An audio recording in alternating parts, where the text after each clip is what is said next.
2021 मसीहा एप्रिल मासर ये घटना थिला। जड़े नाबालिका तार अभियोग मुताबक सी तार मोबाइल चार्ज बसापी जो जाइला अभियुक्त घर को अभियुक्त जनक विवाहित लोक पाखपाखी घर से घर को जो मोबाइल चार्ज करने घर करेन्ट नथिबारु से जाइला। ई सुजोग रे प्रथम थर अभियुक्त जनक ता सहित जोर जबरदस्त ताको बलात्कार करथिला एवं ताको धमक देइथिला कि जदि घटना कोटी बाहर प्रकाश करिवो ताल तो जीवन मारदेबी एवं से धमक चमक देकी मध्य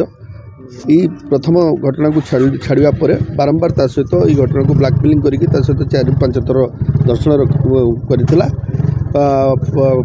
परवर्ती समय पीड़िता जनक गर्भवती होता है जो 7 मास 15 दिन गर्भवती बोली परिवार लोक जानीपारे और गर्भवतीर कारण ताको पचारू से कथा सब मदर और फादर पाखे डिस्क्लोज कला जहाँ नहीं मदर फादर जानी सारापर गाँव में विलेज मीटिंग होता से मीटिंग की आक्यूज जे अभियुक्त से घटना को मानला नहीं स्वीकार कला नहीं और फांकिला फल पीड़िता परिवार पक्षर निजे पीड़िता मिर्जारपुर थाना 25/12/2021 निजे लिखित एतला देइतला। एतला को भित्ति करिकी तत्कालीन आईएसी मोकदमा रुजु करथिले एवं दफा 376(2)(n) 6 पक्ष 506(2)94 अदर रेगुलर एथरे है कि केस टी रजिस्ट्रेशन होता। परवर्ती समय केस जो ट्रायल को आसला माननीय जिला अतिरिक्त दौरा जज तथा आमर पोक्सो जज स्वतंत्र पोक्सो जज ऑनरेबल जज अभिजीत पल्लई ई मामलाटीर विचार कले एवं मोट 18 जन साक्षी साक्ष्य प्रमाण को आधार करिकी आज संपृक्त अभियुक्त को सश्रम आजीवन कारादंडर राय शुणाणी करछंती एवं ये आजीवन कारादंड रायर कारणता पछरे जोटा रही जे संपृक्त नाबालिका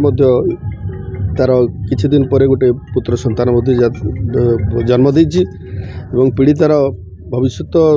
छुआर भविष्य को लक्ष्य करिकी दफा 376(2)(n) और 6 पक्ष उभय दफा कनकरेंटली चलिबो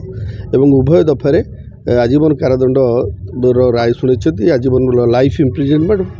जोटा कि सेटा remainder till his last life पर्यंत सेटा सी भोग करिवो एवं